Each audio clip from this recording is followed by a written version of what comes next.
Salut, bonsoir, merci d'être avec nous sur le grand rendez-vous pour ne rien rater du débat.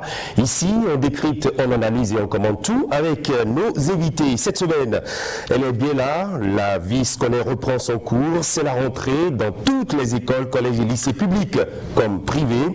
Chaque année, des milliers d'apprenants et leurs parents sont concernés par le calendrier scolaire et avec eux, l'ensemble du corps enseignant. Ce soir, on vous plonge dans l'univers de l'école béninoise qui rouvre ses portes à ses usagers. Tour d'horizon des choses qui changent ou non au sein du système éducatif béninois. Partons du bilan né des réformes du gouvernement. Différents acteurs débattront des enjeux et autres défis de cette année scolaire. Merci de nous rejoindre.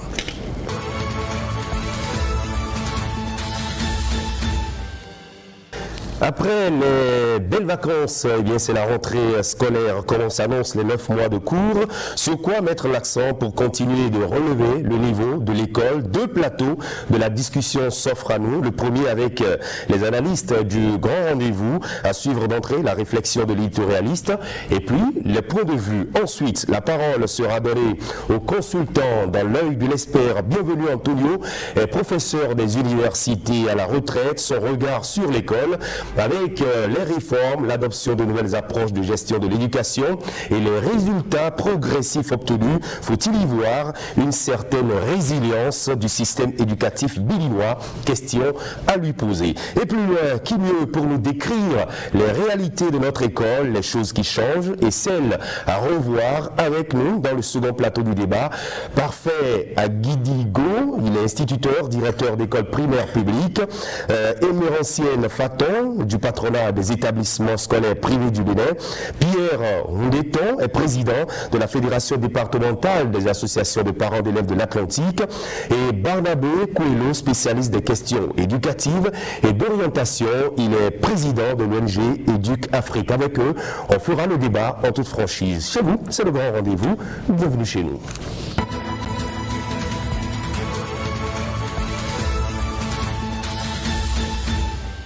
Comme vous le savez, sur le grand rendez-vous, eh bien, le point de vue de chacun compte. Le premier plateau de la discussion dans un petit instant avec nos analystes déjà installés en plateau. Hamza Tablaï, bonsoir. Bonsoir. Consultant politique et géopolitique, spécialiste en relations internationales et diplomatie, merci d'être avec nous. Ahmed Picardi, bonsoir. Bonsoir, Christian Dandion. Bienvenue. Analyste, acteur de la société civile, merci d'être là. Bonsoir à vous, Gabin Goubi. Bonsoir Christian, bonsoir à tous ceux qui nous suivent en ce moment. Toujours un plaisir de vous retrouver sur le grand rendez-vous. Vous êtes journaliste et rédacteur en chef du journal Le Matinal. Dans un instant, votre avis sur le sujet qui nous réunit ce soir. Et puis notre chroniqueur Omar Salouf, bonsoir. Bonsoir Christian, bonsoir aux amis téléspectateurs. L'école rouvre ses portes, c'est la rentrée. Oui, pendant 3 lunes tout entières, la petite école béninoise a dormi. C'était les vacances. Maintenant, ça reprend. Les classes rouvrent pour accueillir enseignants et apprenants. Mais comment gouvernement et acteurs sociaux ont-ils profité de ces 3 mois de pause pour traiter des questions d'intérêt des enseignants et des apprenants pour garantir une belle année scolaire?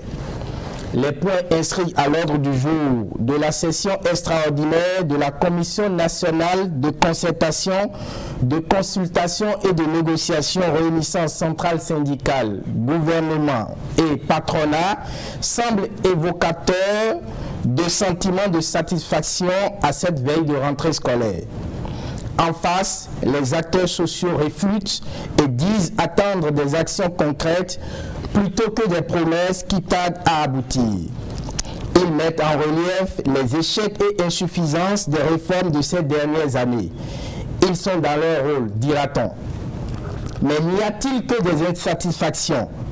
Pour la petite histoire, avant 2016, chaque rentrée scolaire se faisait sur fond de divergences profondes et l'année scolaire était d'avance hypothéquée par des perspectives de grève perlées aux grandes dames des parents d'élèves et des apprenants. Depuis quelques années, des réformes profondes, parfois difficilement acceptées des acteurs du système éducatif, sont opérées pour donner un nouvel éclat à l'école béninoise et revaloriser l'enseignant. De façon générale, les enseignants ont désormais un statut d'aspirant au métier d'enseignement qui leur donne droit à des avantages tels que le salaire de 12 mois sur 12 et les congés de maternité pour les femmes. Ceux du secondaire, autrefois dénommés vacataires, sont sédentarisés ou circonscrits dans un rayon réduit entre un ou deux établissements pour plus d'efficacité. Tout n'est pas rose. Il reste beaucoup à faire par le gouvernement qui devra prêter oreille attentive aux partenaires sociaux et prendre en compte les revendications. Car ce sont eux les enseignants qui vivent mieux que quiconque les réalités du métier. Ils sont les mieux placés pour faire savoir à l'exécutif leurs besoins en faisant bien sûr preuve de réalisme et d'objectivité. Un dialogue de sourds plomberait les acquis positifs et n'arrangerait personne. À l'orée de la nouvelle année scolaire, chaque partie prenante est appelée à faire preuve d'humilité. Humilité pour les partenaires sociaux d'apprécier à juste titre les efforts du gouvernement et les avancées. Humilité pour le gouvernement de reconnaître les limites de ces réformes et chercher à s'améliorer. C'est ce que je pense. Omar Salouf, c'est ce que vous pensez. Et que pensent nos débatteurs de ce soir? Eh bien, le débat est ouvert après les grandes vacances, cher monsieur. C'est le retour à l'école pour les écoliers, élèves et leurs enseignants, les parents, tout ce beau monde chapeauté par les différents ministères en charge de l'enseignement et donc l'État béninois. Un retour des grandes attentes avec Picardie? Je pense que le chroniqueur essaie de planter le décor, mais pour aller un peu plus loin, je dis que si nous disons rentrer, nous parlons de jouer en temps de peine. Ça résume en réalité la vie du système éducatif béninois. Maintenant, je voudrais commencer par dire ceci. Lorsque nous faisons un jeu de rétrospection dans le passé et que nous nous positionnons en 2016 et que nous sommes aujourd'hui en 2024, d'honnêteté, de sincérité et d'analyste, je dis que nous avons quand même franchi un bon pas. Un bon pas parce que lorsque on hérite d'un système éducatif, je dirais, qui balbutie, un système éducatif, on hérite d'un système éducatif dans lequel, je dirais, le calendrier, l'agenda scolaire n'est jamais respecté. Et soyons honnêtes, difficilement le régime passé arrivait à respecter son agenda scolaire. C'est un petit détail, mais c'est un détail qui démontre de la profondeur, de la qualité, de l'organisation, de la structuration du système éducatif que l'on tient. Lorsque vous héritez en tant que régime d'un système éducatif qui est, je dirais, jalonné d'injustice, lorsqu'on parle de vacataires, dans un même système éducatif, je dirais, les droits sociaux n'étaient pas toujours les mêmes. Il y avait deux systèmes éducatifs dans le même système éducatif. Et vous en héritez. Vous héritez d'un système éducatif qui avait besoin profondément d'assainissement. Des écoles illégales qui existaient et qui officiaient au vu et au su de tous. Nous, pour parents d'élèves, nous inscrivions nos enfants dans ces écoles et puis en fin d'année, on se voit malmené par des faux directeurs d'école qui étaient obligés d'aller négocier avec d'autres écoles qui étaient légalement enregistrées afin de planter et puis nous, on supportait les désagréments, nos enfants supportaient les désagréments. Lorsque vous héritez d'un système éducatif qui n'offrait pas aux plus pauvres la possibilité d'avoir la cantine scolaire, donc qui ne permettait pas de rapprocher l'enfant du plus démuni de l'école, vous avez fort à faire. Je pense que dans le déroulé du débat, nous allons voir ce qui a été fait. Donc les problèmes de l'école, en tout cas il y a quelques années en arrière, étaient énormes et autres. Il fallait donc véritablement poser le diagnostic et trouver maintenant la thérapie qu'il faut pour sortir de l'école de cela. Je pense que Talon, malheureusement, excusez-moi du terme que je vais utiliser, vous savez, très très sincère, il a hérité d'une école gangrénée. Oui, l'école avant 2016, pouvait être qualifié de la gangrène, je dirais du secteur éducatif. Le secteur éducatif était le secteur de la gangrène. Il y avait trop de problèmes. Aujourd'hui, on a réussi à trouver la Aujourd'hui, oui. Nous nous retrouvons, je vais laisser la parole, nous nous retrouvons dans un système où un effort est fait. Un effort est fait premièrement pour que le respect du calendrier. D'accord. On va revenir à vous tout à l'heure. On va revenir. Donnez la parole à Hamzat Ablaoui. Hamzat, parlons justement de l'école. On est en train de parler des grandes attentes pour cette nouvelle année scolaire. Mais est-ce que l'école béninoise aujourd'hui se porte, selon vous, un peu mieux ou mieux? Je pense que c'est une question sempiternelle, toujours posée, à laquelle on ne trouve pas de véritable réponse. Mais on ne va pas juger la qualité ou le niveau de vie de l'école au Bénin en se référant forcément au passé. Quand il s'agit de l'éducation, quand il s'agit de l'école, quand il s'agit des enfants, il faut avoir le regard dans le viseur de l'avenir. C'est ce qui compte le plus.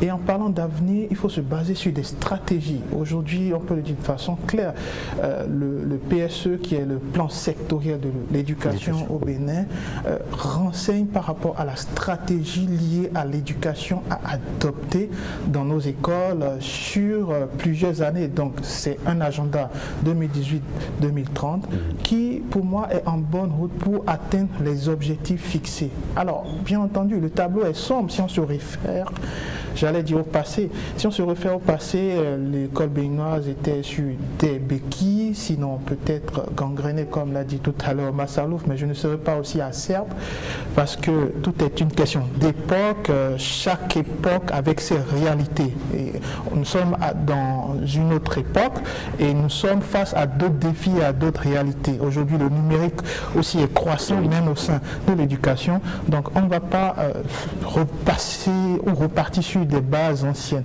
Ce que je pense toutefois, c'est que l'école est face à plusieurs défis aujourd'hui. Quand on prend les infrastructures, c'est vrai qu'il y a eu de l'amélioration entre 2015 et 2020 en ce qui concerne les infrastructures dans le secteur de l'enseignement, mais quand on se réfère surtout aux zones rurales, je pense qu'il y a beaucoup de choses qui restent à faire. Je pense que les zones rurales sont toujours restées en quelque sorte les parents pauvres, exactement, du développement ou des politiques, que ce soit au Bénin ou pour généraliser en Afrique. Et c'est ça le véritable challenge, c'est-à-dire se concentrer sur ces zones rurales qui sont délaissées en matière d'infrastructure, et ça c'est une chose, mais aussi en matière de qualité d'enseignants. On ne le dit pas suffisamment. Alors, la question des AME qui a été rediscutée, et d'ailleurs, en parlant des AME, on est passé de 14 000 environ à 15 000 aujourd'hui. Donc, je pense que l'État a pris connaissance ou conscience des réalités liées à l'effectif du corps enseignant, à l'effectif de ceux qui doivent distiller la qualité de l'enseignement au sein des écoles et des établissements. Mais la réalité, surtout dans les zones rurales, et je reviens toujours aux zones rurales qui occupent la majorité en réalité de notre système, que ce soit démographique, que ce soit en matière d'enjeux et d'objectifs, les zones rurales sont délaissées et la qualité des enseignants, la quantité des enseignants n'est pas suffisante quand il s'agit de ces zones. Et ça dénote par rapport au rendu lié. Les efforts sont faits continuellement. Exactement. On vous donne la parole, Dabo Goubier, sur la situation de l'école. Aujourd'hui, c'est vrai, quand on écoute Omar Salouf, dans la chronique, quand on écoute Hamza Tablaï ou encore Ahmed Picardi, on est revenu un tant soit peu sur les problèmes qui minaient l'école béninoise, mais à un moment donné, on a constaté quand même qu'il y a des actions, des réformes qui sont rentrées dedans, des actions, mais est-ce que tout ce qui est fait jusque-là est suffisant pour qu'on dise qu'aujourd'hui que notre école se porte beaucoup mieux? Bon, je pense qu'il serait prétentieux de dire que tout est bien, et tout est meilleur dans le meilleur des mondes, comme on le dit. Je pense qu'il y a certes des défis à relever, mais objectivement, il faut reconnaître que les lignes ont quand même bougé. Vous savez, l'éducation est un secteur clé dans le processus de développement et je pense que les lignes ont bougé. Les lignes ont bougé quand même de façon sensible. Parce que si on s'en tient, par exemple, aux données, je pense que l'école, le diagnostic qui a été fait n'est pas totalement faux, même si Ahmed Picardi allait de façon péremptoire pour dire certaines choses.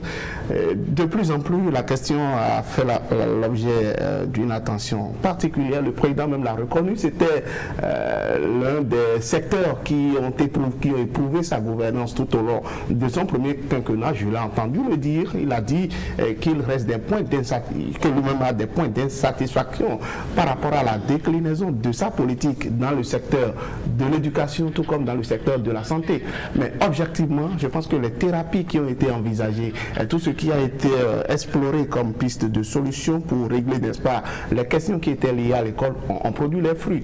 C'est vrai, pour moi, le baromètre aujourd'hui, pour mesurer un peu l'impact de ces mesures, de tout ce qui a été apporté au secteur, c'est les résultats. Et je pense qu'unanimement, que ce soit acteurs de l'école, que ce soit autorités comme parents d'élèves, on s'accorde à reconnaître que les résultats se sont sensiblement améliorés depuis quand même que ces réformes-là sont intervenues, en l'occurrence l'encadrement du droit de grève, qui a quand même eu le mérite d'assurer une certaine stabilité au niveau de l'école. Aujourd'hui, les parents n'ont plus cette peur-là de voir l'enfant perdre certaines notions apprises en situation de classe pour avoir peut-être passé de quelques semaines ou quelques mois même à la maison. Donc on n'est pas sous la hantise, la peur, n'est-ce pas, de voir une année scolaire blanchie parce que, bon, on n'a pas atteint le quota exigé pour enseigner. Je pense que ces problèmes sont réglés. Et aujourd'hui, avec le programme de cantine scolaire qui est à une couverture de 75% si l'on se réfère aux données et qui sont communiquées, je pense que ça assure une certaine stabilité, une certaine sécurité, surtout au niveau des rôles des zones rurales, où c'est un paramètre qui incite effectivement à aller à l'école. Et à motiver les enfants à l'école. Tout ça, ce n'est pas rien. Et sans oublier la possibilité de la gratuité offerte aux filles de nos zones, n'est-ce pas, pour les transferts monétaires, en plus des actions que mènent souvent certaines organisations qui opèrent dans le secteur de l'éducation. Je pense que tout ça a permis d'asseoir un système éducatif plus ou moins performant, même si, comme j'ai commencé à le dire au début, il serait prétentieux de penser que tout est aujourd'hui bien, que le secteur est exempt de tout reproche. Je pense qu'il y a des choses à faire, mais il faut déjà consolider ce système. Allez-y. J'aimerais réagir rapidement en faisant une brèche par rapport à ce qui vient d'être dit. C'est vrai, quand on parle du droit à la grève, aujourd'hui, au Bénin, c'est un droit quasiment qui n'existe plus, on doit le dire. Pas supprimé mais encadré, mais est-ce qu'au nom de cet encadrement dont vous parlez, on peut dire qu'il y a une amélioration au niveau de la condition de vie des enseignants? Je ne pense pas. Ce n'est pas parce que les parents ont toujours eu la peur qu'il y ait des années blanches, que le niveau des enfants recule, qu'on doit pour autant empêcher les enseignants de façon légitime d'exercer leur droit à la grève. La discussion, l'échange entre toujours insuffisant. Les syndicats. Bien sûr, le gouvernement, le syndicat, le cadre existe pour qu'il y ait concertation, mais c'est toujours insuffisant par rapport aux réalités des enseignants. Vous savez, le développement, surtout quand il s'agit de l'éducation, est basé sur ces enseignants. Et quand je le disais tout à l'heure dans mon développement, ce n'est pas par hasard. En réalité, on devrait axer notre éducation, le système éducatif, sur la qualité de vie de nos enseignants. Si vous avez une qualité de vie d'enseignant qui est en chute libre ou est en déliquescence, eh bien vous ne serez pas surpris de voir. Je ne vais pas aller sur ce point. Quand les enseignants aujourd'hui, c'est vrai que le gouvernement est confronté à cette difficulté-là de voir le sort qu'il faut réserver à cette catégorie d'enseignants qui est intervenue comme une solution conjoncturelle pour régler le problème de l'école. Je veux parler des aspirants au métier d'enseignant. Mais depuis 3 ans quand même, je pense qu'il y a beaucoup de choses qui sont faites et dès demain, ces enseignants-là n'auront pas le souci de faire face aux frais de scolarité. Et ça, c'est également un effort. Il y avait quelques années, c'était 9 mois sur 12, alors qu'ils font peut-être les mêmes sacrifices que les enseignants régulièrement recrutés dans le corps. Donc c'est quand même des efforts qui sont faits. Et les enseignants aujourd'hui, il y a peut-être des raisons de se plaindre, tout comme d'autres corps de la fonction publique, mais beaucoup d'actions ont été menées quand même pour leur assurer, pour améliorer de façon substantielle leurs conditions de travail. Oui, Oui, je crois que je vais revenir sur un fait évoqué par Gabin par rapport aux résultats qui se sont améliorés. Moi, j'émets un petit doute. Le doute, c'est que, bon, les résultats, Picardie décriait un peu le système éducatif sous Yahi, mais on a eu des 100% au CEP. Ça ne veut pas dire que... Au plan national, dans certaines écoles. Au plan national, on avait 100%. Au plan national, on était entre les 99 et 100%. Et donc, ça ne voudrait pas dire que la qualité de l'enseignement était au top niveau. On a tendance à croire, ou bien on pense peut-être que c'est des chiffres arrangés pour faire croire que les efforts ont été faits. Et continuer de faire les yeux de vue aux bailleurs de fonds. Aux bailleurs de fonds. Je crois également que les droits de grève recadrés, encadrés ont été pour beaucoup dans l'amélioration des résultats. Oui, il faut l'avouer. C'est vrai qu'on va incriminer le fait que les enseignants n'ont plus la possibilité de revendiquer, mais les centrales syndicales, s'ils doivent être honnêtes et sincères dans le travail, ils doivent porter à chaque fois les revendications de ces enseignants-là pour que les conditions de vie meilleures leur soient trouvées. Et en dernier ressort, les partenaires techniques et financiers ont toujours été là, sous les autres régimes. Mais tout dépend de comment les sous ont été utilisés, les sous ont été orientés. Ici, on a la chance aujourd'hui que le gouvernement qui est là oriente les sous à bon escient, on ne peut que s'en réjouir. Maintenant, je voudrais relever un fait. C'est le dialogue qui est entre partenaires sociaux et gouvernement. Ça semble être un dialogue de sourds. Ça, j'ai l'impression que... Mais si c'était un dialogue de sourds, on n'aurait pas eu certains... J'ai l'impression que le gouvernement a une idée toute calquée de la situation des enseignants et qu'on vient leur imposer ça, à prendre ou à laisser. C'est l'impression que ça donne. Ça donne l'impression que les enseignants les discussions ne se mènent pas de façon franche. C'est ça. Non, les discussions ne se mènent pas. Et lors de l'ouverture de la session extraordinaire, les syndicalistes ont relevé beaucoup de points, mais le gouvernement semble n'être pas préoccupé par cela. Ils ont d'abord 2 points seulement été inscrits à l'ordre du jour. Et les diligences faites pour une bonne année scolaire et puis divers.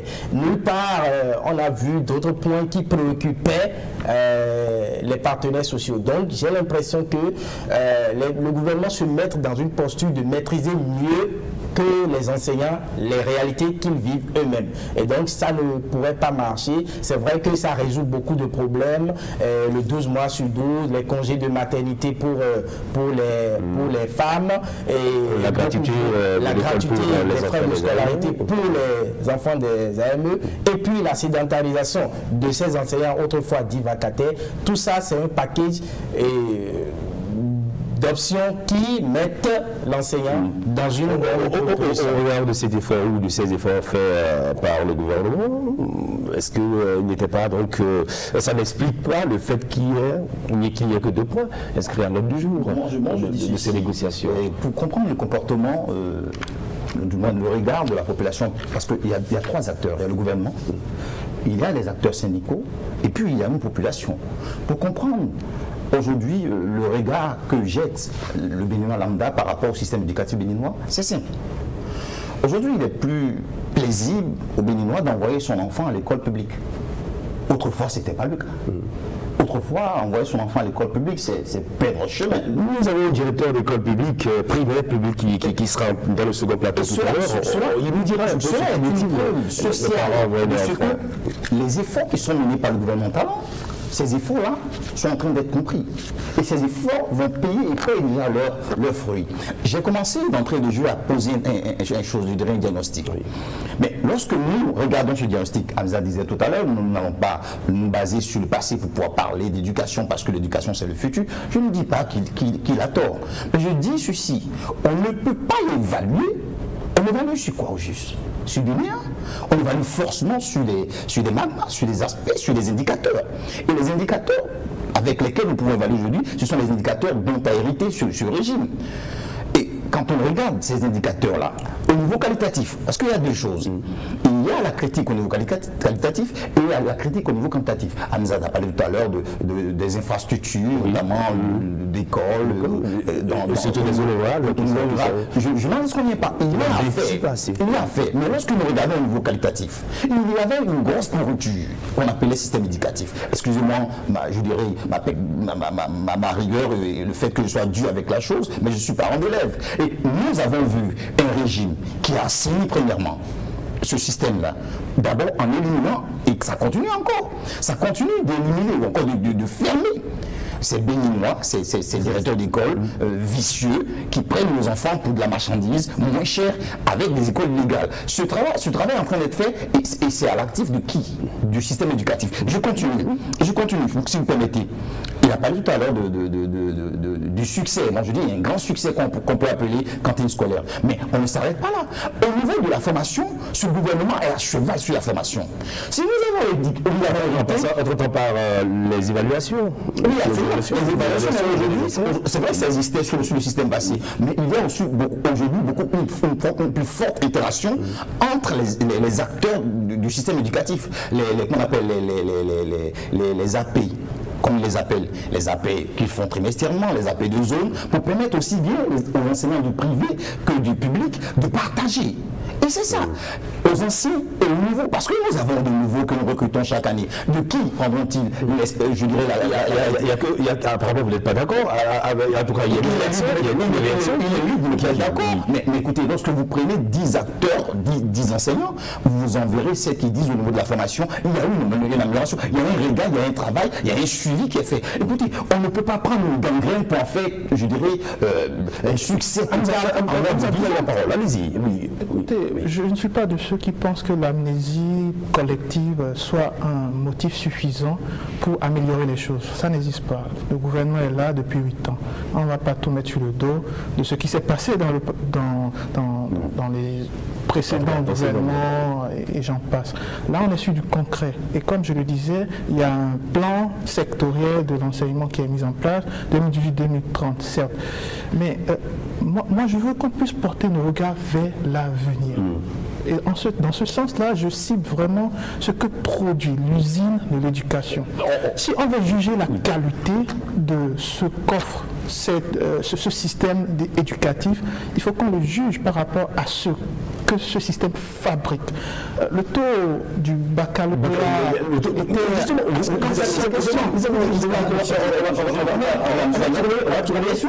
pas forcément la question de la qualité. Et puis avoir un faible taux et puis avoir une bonne qualité de rendu. Non, je finis en 30 secondes. Je ne parle pas de la qualité quand j'évoque le taux du baccalauréat, mais je parle de la fabrication des élèves, des étudiants. Quel est le sort que le système éducatif leur réserve? En forme, certes. Les enseignants se plient en quatre pour former, le gouvernement se plie également en quatre pour mettre en place des infrastructures, etc. Mais quel est l'objectif? Le produit qui sort. La question, c'est pas ce qui revient souvent par rapport à la qualité même de l'enseignement qu'on donne. Je pense que le gouvernement a trouvé sa thérapie. Nous allons regarder, c'est la promotion aujourd'hui des établissements techniques. Parce que l'enseignement général, on va montrer ses limites, c'est le gouvernement en train de... On aborde cet aspect tout à l'heure, ça sera le dernier point de nos échanges de ce soir. Donnons la parole comme nous avons l'habitude de le faire aux citoyens. On va marquer l'arrêt dans le prétoire avec Mardoché Goulou, Jocelyn Bariga, Moufid Sabouran, qui ont rencontré des citoyens sur le sujet. Voici ce qu'ils pensent.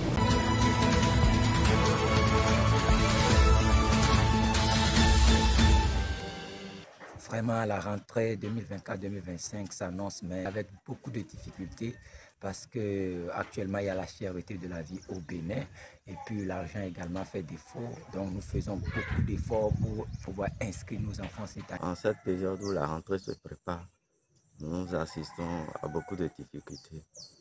Difficultés en raison de la morosité économique actuelle.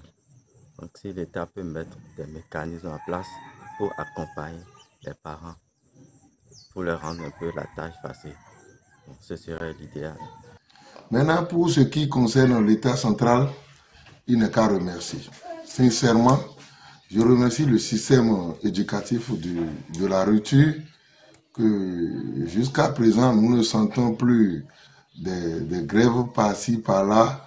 On dit telle école, ils ont déjà fermé, et puis les résultats donnaient quelque chose qu'on ne pouvait même pas parler. Donc je vois que c'est maintenant que nous vivons d'abord le vent dont nos parents parlaient, que le Bénin, avant qu'on naisse, le Bénin est un quartier latin, effectivement, au temps du chef de l'État, Patrice Talon. Ça a vraiment prouvé qu'on pouvait mieux que ce qu'on faisait. Vraiment, aujourd'hui, on n'est pas très fiers du système éducatif au Bénin parce que, aux côtés des élèves qui n'apprennent plus très bien et puis ils ne sont plus également bien encadrés. Et donc, le Bénin qui était un quartier latin du savoir aujourd'hui, on peut dire qu'il est en train de régresser. On ne dira pas que nous ne sommes pas fiers parce que le gouvernement est en train d'opérer beaucoup de changements, beaucoup de réformes dans le système éducatif, ce qui fait que nous assistons actuellement à de bons résultats aux divers examens. Mais tant qu'il reste à faire, rien n'est fait, rien n'est encore fait. Donc si l'État peut encore mettre beaucoup d'efforts pour que les réformes soient plus visibles et plus concrètes, ce serait mieux.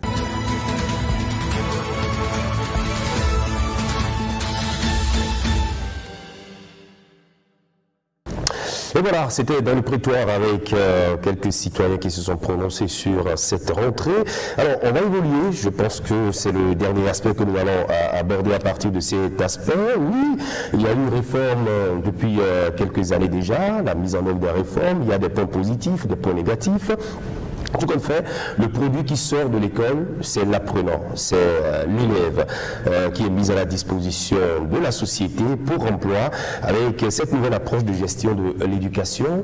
Est-ce que vous pensez que les résultats que nous sommes en train d'obtenir aujourd'hui prévoient un avenir meilleur pour le système éducatif béninois? Je vous donne la parole, Hamza Tablaï. Alors, je pense que c'est une question à multiples volets. Premièrement, je trouve que le gouvernement doit se concentrer bien entendu sur le plan sectoriel de l'éducation pour atteindre certains objectifs qu'il s'est fixés. Alors, à l'heure où nous parlons, nous sommes à l'aube, à la veille, je vais dire, de la rentrée de 2024, donc à 2024-2025, je pense qu'on est loin d'atteindre les objectifs fixés dans le PSE, pour plusieurs raisons. J'évoquais tout à l'heure la question des zones rurales qui très souvent ne sont pas imprégnées quand il s'agit surtout des politiques de l'enseignement sur ce niveau. Et deuxièmement, parce que au niveau également de l'effectif du corps enseignant dans les zones rurales, eh bien, il y a mal donne parce que ça pêche véritablement à prendre à ce niveau. Or, comme je le disais, les zones rurales concentrent toutes les attentions, surtout quand il s'agit des partenaires et surtout quand il s'agit des objectifs du développement durable fixés en amont.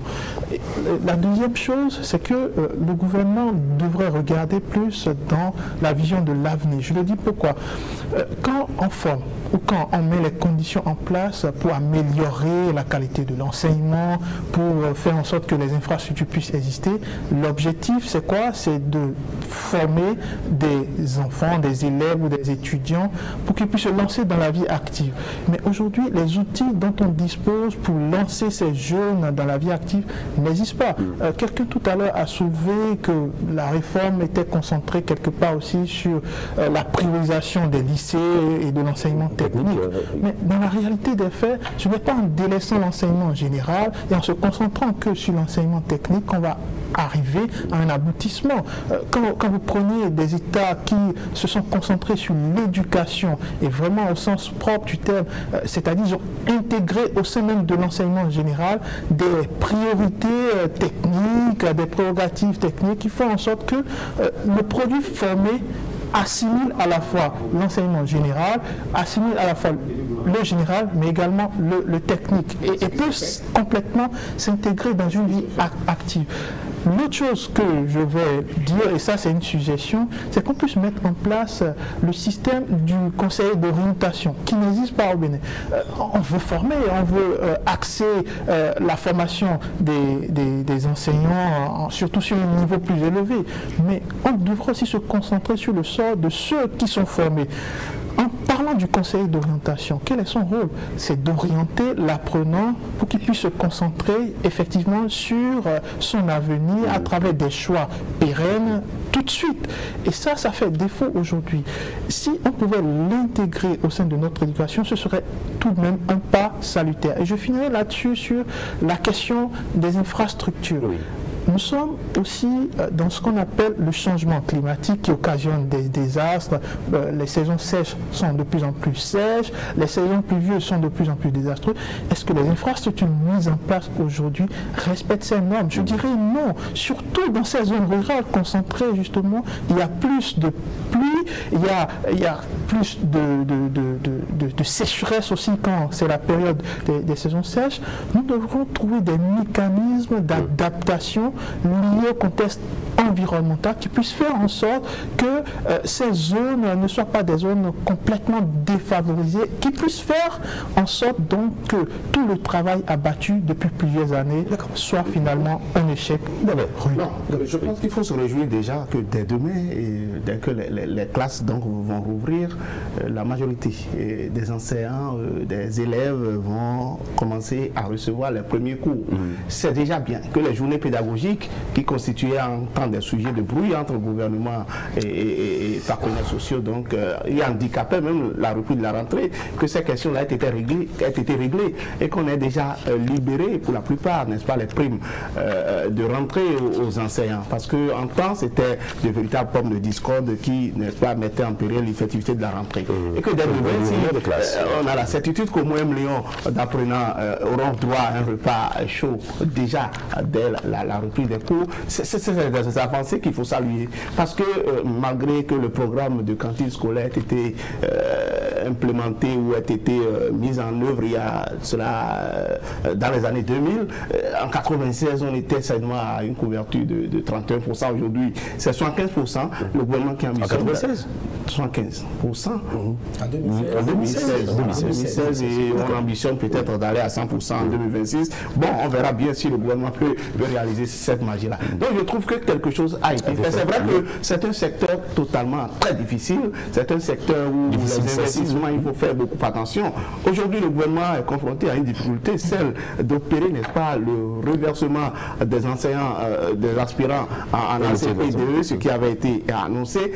Et je pense que sur cette question-là, c'est beaucoup d'investissements parce qu'il ne s'agit pas on ne parle pas ici de 150 ou de 200 enseignants à reverser, c'est donc des milliers et donc c'est pour leur assurer une carrière plus ou moins pérenne. Sur la question de l'orientation, je pense que le gouvernement et le président Patrice Talon en a fait son cheval de bataille. À sa décharge, il y a cette vision-là de faire en sorte que ceux qui sont formés au niveau de nos écoles, de nos universités, aient des garanties d'emploi juste après leur diplôme. Et c'est ce qui a amené à l'implémentation, la politique de lycée technique, d'arriver quand même l'enseignement technique à l'enseignement général, qui est un passage obligatoire également vers l'enseignement technique. Donc je trouve que l'un dans l'autre, il y a peut-être beaucoup de choses à faire que le gouvernement a quand même sur la bonne voie. Oui, il faut se féliciter des avancées, sans pour autant dormir sur les lauriers. Est-ce que vous avez parlé d'humilité quelque part? Oui, les vacataires, ils souffraient, c'est le vrai sens du terme, ils souffraient. Difficilement, certains arrivaient à avoir le SMIC. Aujourd'hui, vous avez été par là une fois? Vous avez été vacataire? Oui. Pour la plupart. Pour la plupart, c'était un passage presque obligatoire. Et donc, heureusement, fort heureusement, aujourd'hui, ça va mieux. Dans le passé, les écoles privées, après 6 mois de cours, pouvaient fermer baraque. Mais aujourd'hui, injonction est donnée pour qu'on aille au terme des 9 mois. Et donc, c'est beaucoup de choses qui sont faites et pour permettre à ce que l'école béninoise retrouve ses lettres de noblesse. Par rapport aux orientations... Pour devenir le quartier latin de l'Afrique, c'est possible encore? C'est pas impossible. C'est pas impossible. On va y arriver. Les orientations qu'on fait par rapport à nos enfants, c'est excellent. Les enfants ne sont après le bac, ne sont pas contraints d'aller forcément à l'université. On leur apprend déjà à savoir que c'est pas le cursus primaire, secondaire, université générale qui est forcément qui garantit forcément un emploi, et que c'est ce que tu sais faire qui pourra te donner à manger. Il faut le dire en ces thèmes-là. Et donc c'est très bien. Sans pour autant dire que, parce qu'on a tendance à croire que les gens estiment qu'il faut bannir l'enseignement général. C'est pas possible. C'est pas possible. Et donc, il faut que les gens s'encouragent à rester dans l'enseignement technique. Vous avez été vacataire aussi? Non, je n'ai pas eu cette chance-là. C'était une chance.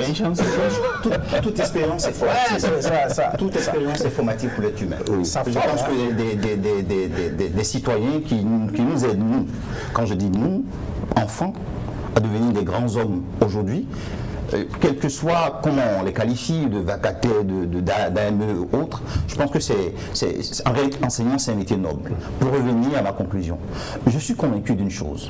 Je suis convaincu de ce que le président, Patrice Talon et son gouvernement, ont, dès le premier jour de prise de pouvoir, compris que le système éducatif béninois avait besoin de nettoyage. L'assainissement a commencé. Les écoles illégales, il y en a peut-être, mais pas comme avant. L'assainissement s'est poursuivi aussi au niveau, je dirais, du respect du calendrier scolaire, ce qui est une réalité. Le temps scolaire, oui. La qualité, notamment à travers les formations des enseignants, se poursuit. Mais mieux, aujourd'hui, quand on prend l'école, on pense à surtout, je dirais, ceux qui sont les acteurs principaux, les enseignants. Lorsque quelqu'un permet à des gens qui étaient des demi-chômeurs, parce que travailler 9 mois et être au chômage pendant 3 mois, c'est pas un travailleur, à devenir aujourd'hui des travailleurs en plein temps, c'est à féliciter. On peut le dire, tout n'est pas parfait. Moi, j'ai des attentes au niveau, je dirais, de la quantité infrastructurelle, la quantité... Vous rejoignez Abzat. Voilà, à ce niveau peut-être. Mais écoutez, on ne peut pas faire Rome en 10 ans. Ne demandez pas que nous construisions Paris en 8 ans. Quand je dis nous, je ne parle pas de moi, mais je parle du peuple béninois. Mais il y a un travail formidable qui a été fait. Je pense que l'un des succès, parce que c'était un gros problème, le système éducatif. À l'horizon 2030, si la dynamique se poursuit, je pense que nous allons redevenir le vrai quartier latin. Un quartier latin qui aura un système éducatif diversifié, qui prend en compte l'enseignement général, la qualité, la prise en compte. Je dirais que le seul secteur où il y a eu un regard social, c'est le secteur de l'éducation. Écoutez, on va pas revenir là-dessus. La question du quartier latin d'Afrique, ce statut qu'on avait, je pense que c'est une utopie. On ne reviendra pas là-dessus au nom de cet avenir que j'évoque justement, qui n'est pas des meilleurs en réalité. C'est une utopie. Une utopie parce que pour redevenir le quartier latin de l'Afrique, il faut énormément de travail.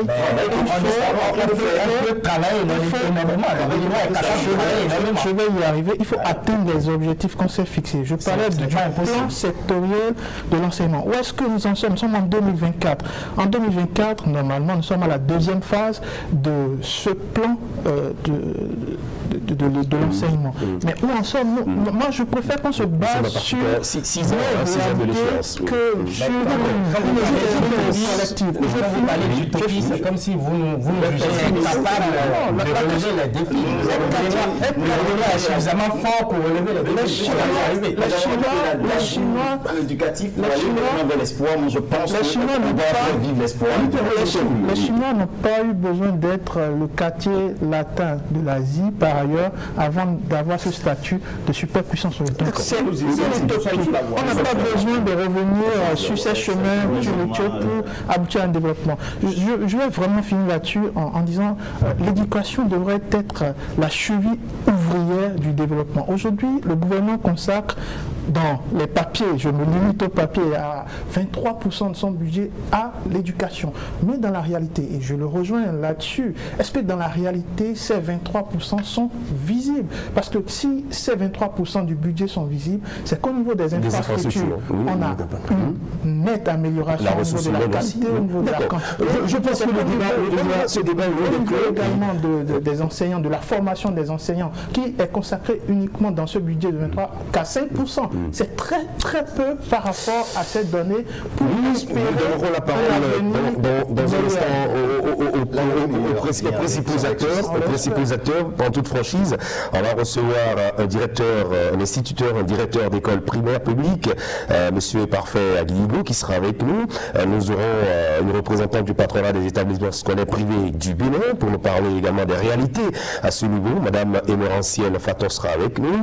On donnera la parole aux parents d'élèves à travers la Fédération départementale des APE de l'Atlantique. Monsieur Pierre Ondeto sera avec nous. Et il y a également l'UNG qui est spécialisé dans les questions éducatives et d'orientation surtout. Monsieur Barnabé Coelho sera également avec nous dans le second grand plateau de ce grand rendez-vous. Et ce sera en toute franchise. Alors je vous dirai merci Omar Sam. Merci. Gabriel Goubi. Merci beaucoup. Merci à vous. Merci Christian. Ahmed Picardi. C'est moi. Voilà. Et merci à vous, Hamzat Ablaï. En espérant que nos propos ne soient pas tombés dans les oreilles de sourds. D'accord, c'est compris. Merci beaucoup. On observe la pause.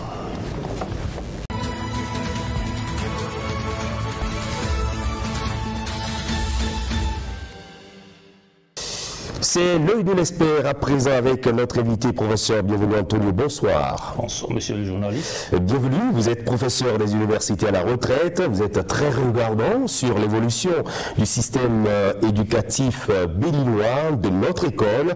C'est donc la rentrée des classes, l'année scolaire démarre. Que faut-il pour un véritable retour à l'école? Bien, merci monsieur le journaliste. Oui, vous savez que quand la rentrée commence, la période est stressante, tant pour le gouvernement, tant pour les enseignants et tant pour les apprenants. Mais que faut-il pour qu'il y ait une bonne rentrée? En fait, déjà, il y a la réflexion à faire à 3 niveaux. D'abord, niveau des dirigeants. Ils doivent tout faire pour que, n'est-ce pas, les conditions essentielles, nécessaires, soient prises pour que les acteurs de l'école, à savoir prioritairement les enseignants, puissent être dans de bonnes conditions pour faire un bon rendement pour cette année qui commence. Qu'appelle-t-on bonnes conditions? D'abord, il faut qu'ils aillent sur le lieu de travail, les affectations s'il y en a, les conditions matérielles d'existence. Là, ils vont aller, est-ce qu'ils seront, tout est vraiment fin prêt pour les accueillir? Parce que c'est les conditions matérielles d'existence qui mettent les enseignants d'abord, quel que soit l'endroit où ils iront, dans les conditions de réfléchir, d'enseigner, de donner le meilleur d'eux-mêmes. Mais s'ils y vont et qu'ils n'ont pas l'accueil qu'il faut et que c'est la faute au gouvernement, vous voyez qu'il y a déjà un petit problème. J'espère que ce problème a été réglé. Le problème des enseignants, ils ont déjà fait, j'espère bien, pendant les congés, ce qu'on appelle un recyclage. Un recyclage pour que, n'est-ce pas, à part quelques 1 ou 2 mois de repos, ils puissent se voir entre eux et réfléchir pour voir quelles sont les innovations qu'ils vont apporter dans leur discipline d'abord et aux différents niveaux de l'enseignement. Je vais simplement donner comme exemple la philosophie qui a tenu ce recyclage à Parakou, ça fait à peu près 1 mois, où entre eux ils ont discuté, ils ont revu le programme, comment enseigner, etc. Et enfin, 3e niveau que je vais aborder, c'est les parents et les élèves. Les parents, c'est fondamental, et c'est là le gros problème. Et au niveau des parents, je pense que la réflexion doit enfin commencer. Parce que dans les pays développés, en l'occurrence en France, l'État apporte une aide aux parents. La veille de la rentrée, au prorata du nombre d'enfants que le parent a. Ce qui fait que l'État donne un coup de pouce pour pouvoir acheter tout ce qu'il faut pour que l'enfant aille à l'école. Mais ici, on n'a pas encore ça. Ce qui fait que lorsque la période de la rentrée vient, et encore, vous pouvez me dire, vous pouvez me retorquer que mais, le parent doit savoir que l'enfant doit aller à l'école, absolument. Si, mais c'est pas ça. On ne gagne pas suffisamment d'argent d'abord au Bénin pour dire ah, je vais penser dans 3 mois. Non, 3 mois c'est déjà trop loin pour que le parent y pense à partir d'aujourd'hui, c'est-à-dire le jour où l'enfant est parti en vacances, pour qu'il ne soit pas en face des problèmes. Mais malheureusement, c'est la veille de la rentrée que tout ça là revient à l'esprit et on est en face des problèmes et on dit on n'est pas prêt, les cahiers ne sont pas prêts, les fournitures ne sont pas prêtes, etc. Donc sur ce plan, il y a qu'on va inviter l'État central à faire un appui substantielle. Une subvention? Si c'est une subvention. Non, ça c'est au niveau des parents. La subvention de l'école, c'est pour les enseignants, c'est pour le niveau didactique pédagogique. Maintenant, au niveau des parents eux-mêmes, parce que peut-être un temps, le parent a affronté la maladie des enfants, la maladie de son épouse, ou bien de lui-même, donc il a dû dépenser. Donc, la rentrée, c'est quoi? Je ne veux pas dire ce que l'État donne comme prime pour la rentrée aux enseignants. C'est les enseignants. Ça, c'est pour leur rendre la vie un peu facile. Du citoyen lambda. Les parents eux-mêmes, les citoyens lambda qui a un enfant à mettre à l'école, il faut que, à 1 ou 2 semaines de la rentrée, l'État puisse être en mesure de dire je fais une subvention que je donne, j'aide le parent. Je préfère l'aide aux parents de 50 000. Vous voyez, vous ne payez pas les parents. Mais forcément, attendez, c'est une suggestion. Je ne dis pas que non. L'État est suffisamment riche pour faire ça. D'accord. Alors, on va évoluer dans nos échanges. On va parler de notre système éducatif tel que conçu dans notre pays. Est-ce qu'il y a des objectifs précis qui sont visés? Franchement, sur ce plan, je reste encore sur ma soif. Parce que quand j'observe l'école, j'ai l'impression que nous sommes toujours dans l'école coloniale. On n'a pas vraiment fait la rupture épistémologique entre l'école coloniale et l'école d'après les indépendances. Et vu que le monde évolue, est-ce que l'école béninoise d'aujourd'hui rime avec l'évolution aujourd'hui du monde? Je dirais que la réflexion n'est pas faite suffisamment et de façon approfondie. Parce qu'en réalité, il ne revient pas seulement au CNE, Conseil national de l'éducation, de réfléchir. Non, c'est tout un monde qui doit être là. C'est tout un monde. Parce que les enseignants, les responsables même de la CRE, dans l'école, dans la salle, n'est-ce pas, ne sont pas associés à ça. Les décisions leur viennent pour dire appliquer. Maintenant, dans l'application, on voit là où l'école est. Les résultats de l'école ne font pas développer l'Afrique, ne font pas développer le Bénin. Ce n'est pas le Bénin, c'est pourquoi j'ai d'abord mis l'Afrique. Parce que, normalement, l'enfant qui sort d'un cursus éducatif doit être en même temps fonctionnel. Mais l'enfant qui sort de l'école du système éducatif au Bénin, à la fin même de sa formation, est encore de se chercher. Parce qu'on ne l'a pas orienté selon les besoins du marché et selon les disponibilités que le Bénin offre.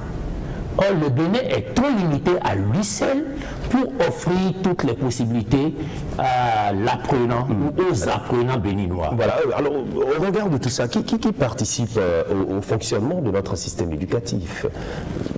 En réalité,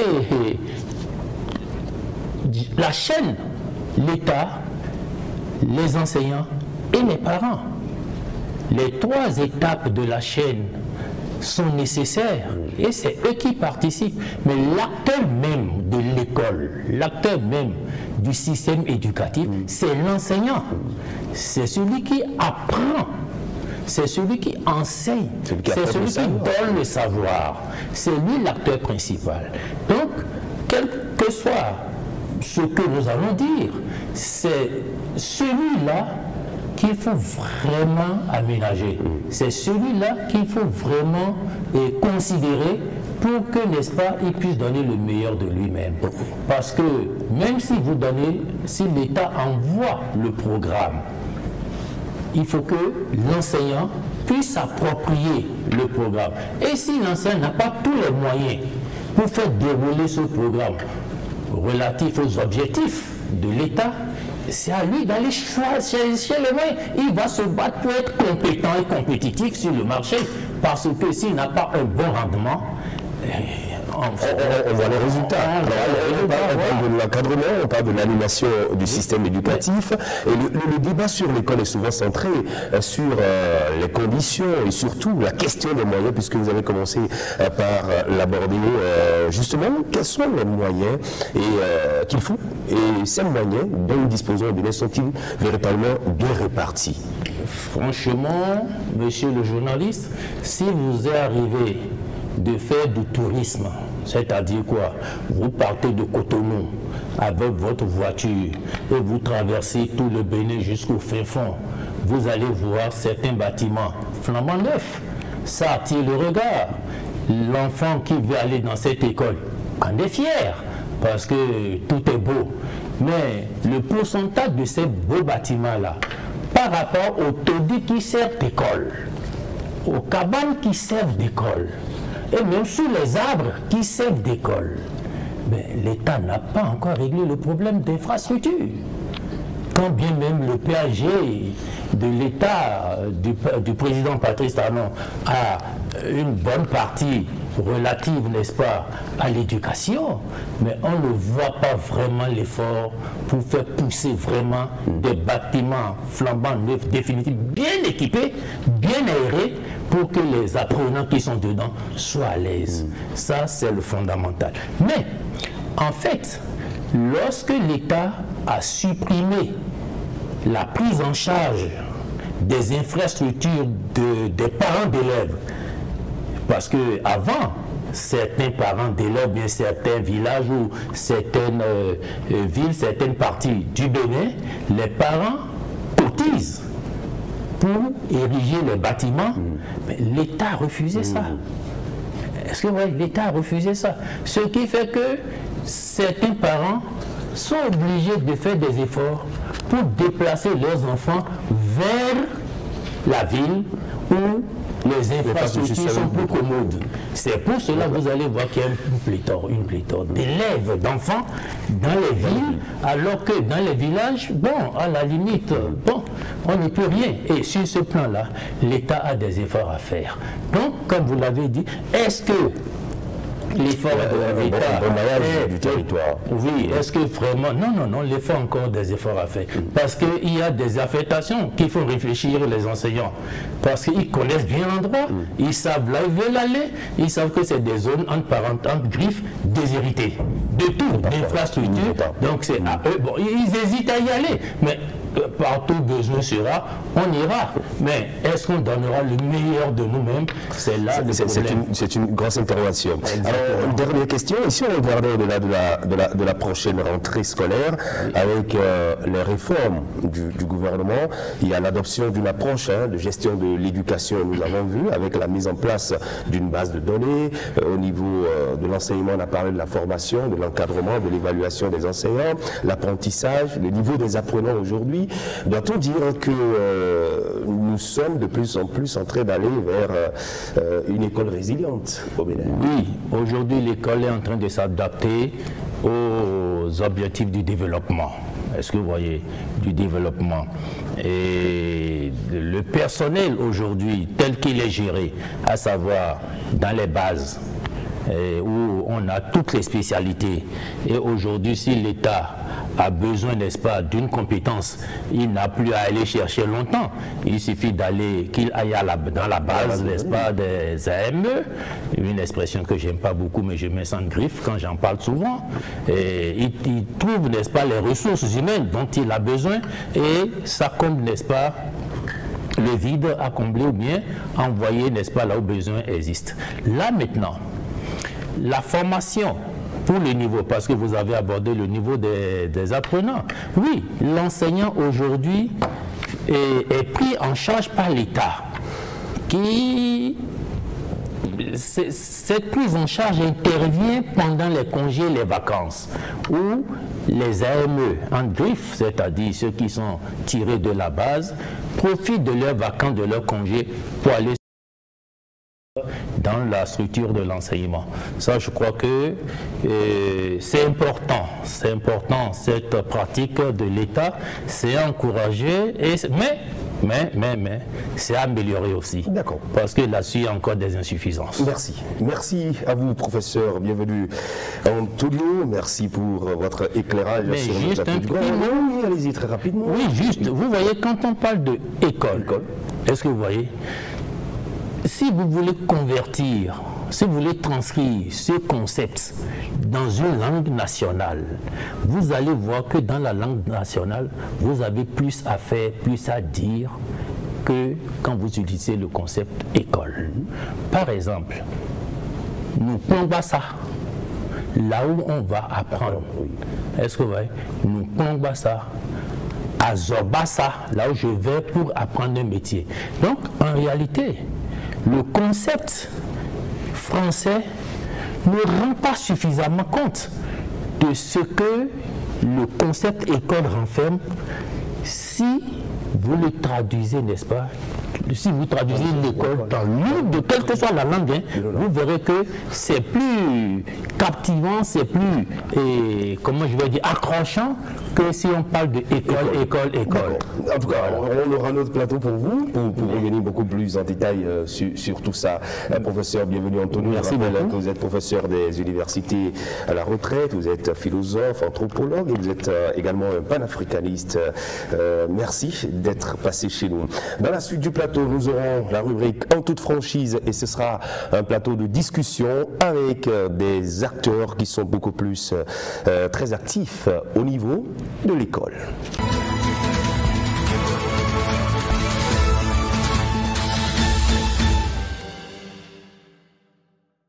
Nous parlons de l'école béninoise. Bienvenue dans ce second plateau de la discussion. Nous sommes en toute franchise avec nos invités parfaits à Guidigo. Bonsoir. Bonsoir, Christian. Vous êtes instituteur, vous êtes directeur d'école primaire publique. Merci de répondre présent à notre invitation et bienvenue sur le grand rendez-vous. Barnabé Koueno, bonsoir. Bonsoir, monsieur le journaliste. Vous êtes spécialiste des questions éducatives et d'orientation. Vous êtes également président de l'organisation non gouvernementale Éduc Afrique. On rappelle également que vous êtes écrivain. Avec plaisir. D'accord, merci de répondre présent à notre invitation. Madame Émérancielle Fallou, bonsoir. Bonsoir, monsieur le journaliste. Bienvenue. Vous êtes du patronat des établissements scolaires privés du Bénin. Merci de répondre présent à notre invitation. Bienvenue sur le grand rendez-vous. Et puis notre dernier invité en plateau, monsieur Pierre Odéton. Monsieur le journaliste. Bonsoir, président de la Fédération départementale des associations des parents d'élèves du département de l'Atlantique. Merci à chacun de vous de répondre présent à notre invitation. Et je vais commencer par vous d'abord. Vous, les parents d'élèves, par 7 ans, ce sont eux qui sont beaucoup plus stressés. Est-ce que vous avez des nouvelles des parents d'élèves en cette veille de rentrée? Est-ce qu'ils sont prêts? Merci, monsieur le journaliste. Merci, le plateau. Merci. Effectivement, cette veille de la rentrée, nous qui sommes parents, nous sommes stressés. C'est pas vous qui allez à l'école? Non. Mais il n'y a pas d'école sans parents. Nous sommes stressés parce que la vie d'aujourd'hui n'est plus comme celle d'avant. Tout est cher. Et il est difficile à un parent de subvenir aux besoins de l'enfant. Et comme la rentrée est là, qu'est-ce qu'il faut faire? Tout ce qui se faisait ne rentre plus comme aujourd'hui. Et il est difficile aux parents de répondre convenablement aux besoins de l'enfant. Surtout les charges de l'école. Les charges de l'école. Et il y a surtout la vie qui est chère. Et comme les frontières aussi, surtout celle du Niger qui est fermée là, toutes les denrées que les parents écoulaient vers ces marchés là sont restés sous le bras. Ce qui fait que vous n'avez pas les ressources nécessaires. Vraiment. Et c'est ce qui vous revient. En tout cas, on va évoluer dans la discussion tout à l'heure. Vous êtes aussi parents d'élèves, hein, vous tous ici en plateau? Bien sûr, bien sûr. Vous éprouvez les mêmes difficultés? C'est vrai que Monsieur le Président a relaté l'essentiel de ce qui s'observe. Et ça peut être diversifié à des niveaux donnés selon les bourses de chacun. Et seulement, il faut reconnaître que les fournitures scolaires, quand vous voyez les étalages, on n'a plus l'affluence. Et cela se sent vers nous à l'école. Parce que le parent qui, c'est le dernier ou bien le premier jour de la rentrée, il vient vers vous et dit il veut acheter ou bien il veut la liste des fournitures. Le premier jour de la rentrée, c'est comme si l'enfant n'avait pas encore une seule ardoise.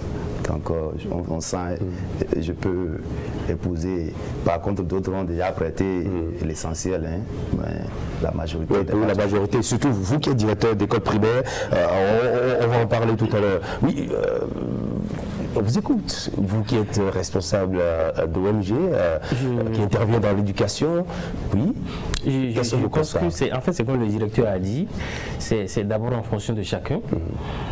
Quand je prends par exemple vous, Monsieur Christian, je ne suis pas sûr que vous aurez les mêmes problèmes financiers que voilà les Médiaman qui est dans la rue. Quand je prends quelqu'un qui est par exemple au ministère, la personne n'aura sûrement pas les mêmes problèmes financiers comme voilà quelqu'un qui vend dans le marché d'affaires. Ça dépend alors de la position dans la société. Ça dépend de la position de chacun. Autrement dit, un parent par exemple qui doit inscrire 6 enfants n'aura pas les mêmes soucis en ce moment comme un parent qui a 2 enfants. Donc je pense que c'est un problème qui est un peu voilà à relativiser. Le mère de famille, oui, Madame Fanou, oui. Ok, bonsoir Monsieur le journaliste. Bonsoir, oui. Je pense que pour une mère de famille qui doit inscrire son enfant, c'est également un stress, à la fois une joie, puisque on veut voir son enfant aller et être instruit. Dans le même temps, il faut les charges, il faut accompagner des charges, alors que nous sommes actuellement, il y a une morosité dans le pays et tout le monde en souffre. Et si je dois aborder la question en termes d'établissement privé, je dirais que nous sommes à la fois épanouis et stressés également, puisqu'il y a quelques mois, nous n'avons plus les cris des enfants. Nous ne sommes plus ensemble avec les enfants, ils sont en vacances et ça va revenir, nous allons rentrer dans notre quotidien. Mais dans le même temps, en fonction de la morosité dans le pays, nous avons des départs, des apprenants qui nous quittent, il y a une concurrence déloyale. Des apprenants qui nous quittent et vont vers un autre établissement privé, tout comme la majorité qui part vers les établissements publics. Voilà, donc ça crée aussi un stress. Au niveau des établissements privés. Alors, justement, on a parlé d'établissements publics. Vous êtes instituteur, vous êtes directeur d'école primaire publique. Dans quel état se trouve aujourd'hui le secteur public, l'école publique au Bénin? Bon, monsieur le journaliste, je pense que le secteur public, avec l'avènement de la rupture et les efforts qui se font, je pense que si nous allons du côté de l'enseignant que nous sommes, ça se porte mieux. Et il y a des revers également. Madame vient de citer quelque chose qui renforce ce que je voulais dire. Vous savez, lorsqu'il n'y a plus de grève au public. Lorsque le parent sait qu'il n'a pas quelque chose à payer de ce côté, ça fait qu'on a l'affluence. Et les classes sont bombées, vous avez l'effectif pléthorique qui s'observe autant dans les zones rurales que en zone urbaine actuellement. Donc le secteur public a hérité de ces facteurs qui quand même malgré ça on gère parce que on dit l'éducation pour tous, donc nous n'allons pas rejeter les enfants sous prétexte que... Alors vous accueillez, vous recevez assez d'enfants qui viennent de divers horizons, surtout avec le mécanisme qui a été mis en place par le gouvernement. Votre école, ça bénéficie des cantines scolaires par exemple déjà? Pour le moment non. Pour le moment non, parce que vous êtes en zone urbaine? Périurbaine. Périurbaine, d'accord. Alors aujourd'hui, dans quel état voyez-vous l'école béninoise, vous, de la société civile? Merci beaucoup à vous. Déjà, je veux vérifier une information. Je pense que hier, j'ai lu sur un forum WhatsApp. Éducation Bénin pour cette année scolaire 2024-2025. Près de 300 000 apprenants sur toute l'étendue du territoire national recevront des kits scolaires gratuitement. Un geste du gouvernement. Bon, j'avais lu, mais j'ai relu en fait hier. Je ne sais pas si l'information est vraie. Si c'est le cas, je pense que c'est un très bon projet. C'est juste une parenthèse. Je pense que vous avez posé une question fondamentale. Et tout à l'heure, j'ai souligné quand j'ai suivi vos invités. Tout le monde disait que tout est bon. Moi, je ne veux pas être pessimiste, je ne veux pas être négatif non plus. Parce que quand on prend l'éducation, tout le monde dit dans tous les discours, oui, c'est le socle d'un État, le socle d'une société solide. Mais quand vous prenez un bâtiment là, quelqu'un qui passe devant, par exemple, votre canal 3 Bénin, qu'est-ce qu'on va, en fait, qu'est-ce qui prouve que c'est un bâtiment solide? Est-ce que c'est le travail que les staffers ont fait à l'intérieur? Est-ce que c'est la qualité de pain que vous avez utilisé? Ou bien la qualité du fer? Comment ils ont utilisé du ciment, béton et tout, ou bien la fondation? Qu'est-ce que je veux dire par là?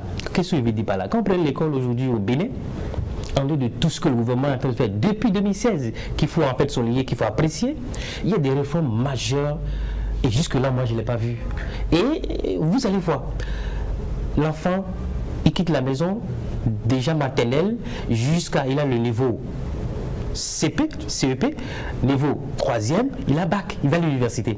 Mais à quel moment, vous les décideurs, vous les vrais acteurs, nous sommes de la société civile, vous posez la question, est-ce que vous êtes en train de faire un travail utile? Qu'est-ce que je vais dire? Est-ce que le profil de l'enfant qui sort aujourd'hui en 3e, même s'il y a trop, niveau CEP, c'est qui l'enfant là? Quel type d'enfant il est? Il a quoi dans son cerveau? Moi je dis, c'est 3 choses que nous avons fait. Nos enfants sont en train de faire recopier les leçons, bicher les leçons, déverser les leçons. Il fait ça, il a le CEP. Il va en 6e, aucune orientation. Tout le monde va en 6e, aucune orientation. Dès qu'il commence 6e, jusqu'à 4e, on ne va pas de coefficient en mathématiques. Là, il y aura un peu de changement à son niveau. Il travaille jusqu'en 3e, il a le BPC, il continue, il a le bac. Et c'est une fois maintenant classe de terminale, et papa, et le gouvernement, tout le monde va se convoquer. On sera face à l'évidence que celui-ci, en réalité, il n'est rien de beau, en dehors de sa capacité à bien bûcher les leçons. Et là, la question d'orientation va se poser. Et tout à l'heure, j'ai écouté les intervenants ici. Oui, l'orientation est à un niveau très élevé au Bénin. Je suis désolé. C'est après les résultats du bac au Bénin, vous allez entendre, papa va dire qu'est-ce que mon enfant va faire. L'enfant même, qui a déjà moins de 18 ans, il ne sait même pas là où il va. Quel filet je vais faire? Parce qu'il n'y a aucun système, il n'y a aucun mécanisme, il n'y a aucun schéma qui permet d'orienter les enfants déjà dans le bas âge. Papa n'a pas le temps. Personne n'a le temps, on vient aller chercher l'argent. Et on laisse l'enfant à lui-même. Et dès que l'enfant finit, il a le BPC et le bac, on se rend compte que l'enfant ne connaît rien. Quand vous prenez un enfant qui a le niveau 3e en Chine, au Japon, Thaïlande ou bien en Allemagne, l'enfant peut vous fabriquer ceci, montre. Il peut vous fabriquer le nez que vous avez porté. C'est les enfants qui n'ont pas licence, qui n'ont pas master, qui fabriquent ceci en Chine. Mais si vous prenez quelqu'un qui a fait le même cycle ingénieur à l'époque, il peut me pas inventer même l'écouteur simple que nous utilisons. Ça veut dire quoi? Quand on parle d'école, s'il vous plaît, quand on parle d'école, les vraies questions, on doit les poser. c'est un très bon projet, un solide projet. Je ne suis pas négatif, je précise. Je ne suis pas pessimiste, je ne suis pas un opposant au gouvernement. Mais je précise que quand on parle de l'éducation au Bénin, le chemin est encore très long. Oui. Chers enseignants, chers parents, voilà. Réaction d'abord. Je reviens à vous tout à l'heure. Oui. C'est vrai ce qu'il a dit. Mais pour avoir tout ça là, est-ce que c'est au Bénin seul? Je peux dire en grande partie en Afrique. Ça là, ça dépend du gouvernement. Merci. Et ça dépend de l'environnement. Si le système ne porte pas cette manière de concevoir l'éducation, ça ne peut pas porter. Il faut qu'un enfant, dès le bas âge, soit orienté, soit élu dans le système qui l'oblige à évoluer. Sinon, vous pouvez tout faire et en étant grand, il ne peut plus. Ça, c'est réel. Donc, c'est un travail d'ensemble.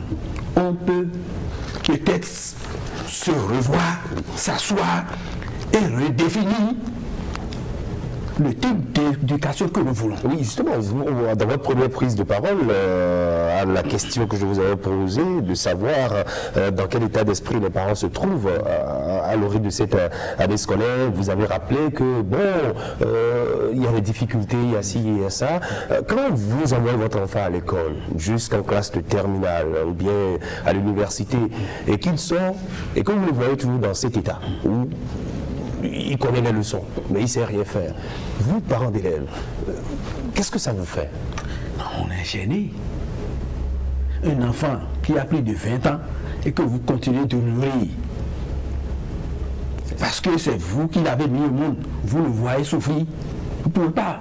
Si c'est une boule d'acassa, vous êtes obligé de mettre ça en morceaux. Oui. Donc, c'est pourquoi j'ai dit, ça c'est une réalité. Il faut que nous refondions le système éducatif au Bénin pour en faire ce que nous voulons. Et là, il y aura l'environnement, tout ce qui va accompagner. Alors, école primaire, école publique, école privée, la concurrence est là, nous sommes les meilleurs, nous avons eu tel pourcentage à l'école. Mais voilà le problème posé par la société civile. Qui forme? Je pense que c'est un problème pertinent. Et il faudrait que... C'est l'État qui est le garant de l'éducation de son pays. Donc l'État doit repenser l'école. Parce qu'il arrive des fois où nous, en face des apprenants, on sent qu'ils ne savent pas ce pourquoi ils sont venus à l'école. De même que les parents d'élèves. Tout le monde envoie son enfant à l'école. Mais dans quel but? On voit tout le monde aller à l'école, on envoie aussi l'enfant à l'école. L'enfant n'a pas de motivation, il n'a pas un objectif à atteindre. Il va à l'école comme tout le monde.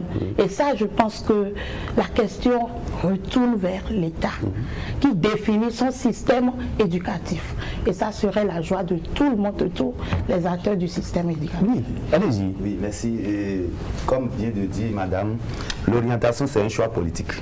Et c'est le gouvernement qui détermine l'orientation qu'il veut donner à son système éducatif. Et si nous disions tout à l'heure que le système éducatif se porte mieux au Bénin, il faut voir par rapport au départ, d'où venons-nous et où sommes-nous en attendant de penser à l'avenir. Et je pense que nous avions actuellement un système où bûcher n'est plus totalement d'ordre actuellement.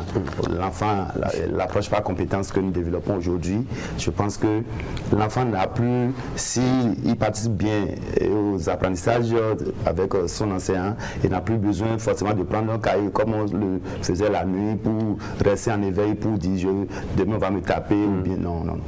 Je pense que de ces manières que nous leur donnent l'éducation, ils les gardent sur place en même temps et ils peuvent rendre à leur manière aussi également. Et si vous permettez, monsieur a dit qu'il voulait vérifier tout à l'heure une information. C'est la distribution des fournitures scolaires. C'est un projet que le gouvernement applique depuis des années, ça s'appelle projet Suède. Et je pense que ça a été lancé cette année à Zayando. Donc c'est quelque chose qui se fait annuellement. Donc, vous avez réagi. Pas tout le monde, oui. Un projet qui ne prend pas en compte le privé, par exemple. Très bien. Pas seulement dans le public, c'est seulement les démunis, bien quelques orphelins. Oh, c'est l'idée serait de véritablement se concentrer sur ceux qui sont dans cette catégorie. Démunis, orphelins de père de mère. Je pense que c'est ceux-là qui devraient vraiment bénéficier. Tout le monde qui est pris en compte. C'est pourquoi. En fait, c'est un processus. Si c'est un plaidoyer, il faut que le ministère en charge des affaires sociales se penche vraiment sur ce cas. Parce qu'il y en a qui sont... Il n'y a pas d'écoliers du privé du privé, même pas tout le monde. Même le privé, c'est un bénéfice. Donc, même dans le public, tout le monde n'est pas pris en charge. Ceux qui sont dans le besoin, tout le monde n'est pas pris en charge. On se réjouit quand même que, bon, il y a quelque chose qui est fait, mais je vais juste en fait, aller dans la même dynamique, la même direction en disant, vous avez raison en disant c'est l'État, et ça, personne ne peut refuser. Mais le vrai souci, ou le complément que je peux faire, c'est quoi? Qui décide de ce qu'on va enseigner à l'école? C'est l'État. Vous avez dit c'est l'État. Oui. Mais en fait, je ne suis pas forcément dans le système. Selon l'information ou selon ce que moi je comprends ou que je sais, les bailleurs de fonds pèsent à plus de 80% de les vraies décisions. C'est ça le vrai problème en fait. Quand je dis 80%, ce n'est pas des statistiques vérifiées, hein, mais quand je dis c'est que c'est celui qui finance qui a en fait le vrai pouvoir. Aujourd'hui, moi je n'ai pas les statistiques. Le système éducatif béninois est financé à combien de pourcentage par d'abord notre budget national. Ça, vous allez chercher en fait de répondre. Quand je laisse ça, les documents programmes constituent un enjeu d'importance capitale. Les livres programmes. Parce que quoi? Ce que les élèves lisent là, c'est capital. Oui, il faut mettre au programme. Et là, je parle à la direction qui s'occupe de ça, DIPIC, bien sûr, de l'inspecteur Toliton. Lorsque vous mettez un programme uniquement des documents qui vont permettre aux enfants de savoir lire et écrire, connaître l'histoire du pays, c'est bon, et voilà, et d'autres éléments, je pense qu'aujourd'hui, 2024, parce que je ne parle pas de 1960, je ne parle pas non plus de 1990, je parle de 2024 pour dire les défis sont vraiment grands et les réalités sont vraiment autres. Pour un enfant qui est en 2024, je pense que le gouvernement doit véritablement faire en sorte que nous ayons des ouvrages de développement personnel au programme. Et je ne veux pas donner le titre de l'ouvrage, il y en a assez. Des ouvrages qui vont permettre à ces enfants d'abord de se connaître eux-mêmes, de s'identifier, d'aller à la recherche de qui sont leurs personnalités. Et en dehors de ces éléments, il faut véritablement faire en sorte que lorsque les enfants vont à l'école là, vous l'avez dit, les enfants ne savent pas pourquoi ils vont à l'école. Et c'est très important en fait. Les parents même ne savent pas pourquoi ils envoient les enfants à l'école. Donc je pense qu'on est dans un cercle infernal qui n'a même pas de sens. Et vous avez dit tout à l'heure que vous voyez votre enfant qui, voilà, il revient à la maison avec licence, je ne sais pas, avec master, et que vous êtes obligé de lui donner encore l'argent même de carburant, que vous êtes dérangé. Moi, je n'ai pas dit dérangé, vous êtes attristé, malade même. Et il y a aujourd'hui beaucoup d'AVC, beaucoup d'hypertension, parce que les enfants sont... Tout à l'heure, quelqu'un utilisait l'expression Dieu au contrôle. Vous voyez quelqu'un qui a 35 ans, même licence master, et Dieu au contrôle, ça n'a pas de sens. Qu'est-ce que je vais dire? Qu'est-ce que je vais dire? Lorsque vous voyez un jeune, lorsque vous envoyez d'abord votre enfant à l'école, vous devez faire tout possible pour être responsable de son avenir. Qu'est-ce que je dis être responsable de son avenir? Qu'est-ce que j'appelle être responsable de son avenir? Je suppose que vous avez 4 enfants. Ce n'est pas en fait de vous faire débat, je ne vais pas vous poser de questions, mais est-ce que vous avez véritablement les moyens d'abord de votre politique de faire les 4 enfants? Qu'est-ce que je veux dire par là? Le chômage que nous avons aujourd'hui, il ne faut pas responsabiliser le gouvernement. Le ministre Léonel n'a rien pour la dire dedans. Le président Talon n'a rien dans le chômage d'aujourd'hui. Il y a beaucoup de nos parents qui ont fait des enfants avec des philosophies très bidons, des philosophies qui n'ont même pas de sens. À savoir quoi, chaque enfant avec son destin, chaque enfant avec sa chance, Dieu contrôle. On a fait des enfants comme ça. On a fait des enfants en comptant sur le pouvoir économique de son oncle. Ça dit quoi, moi, à ta vie à Cotonou, il pourra m'aider. Tant il est à Cotonou, il pourra m'aider. Je vous dis, c'est des éléments très importants à mettre en évidence parce que l'État en question, quand on dit l'État là, on a tendance à dire c'est le ministre, c'est le gouvernement. Non, c'est chaque acteur. Quelles sont les réalités que vous vivez dans les écoles? Je commence d'abord par le public.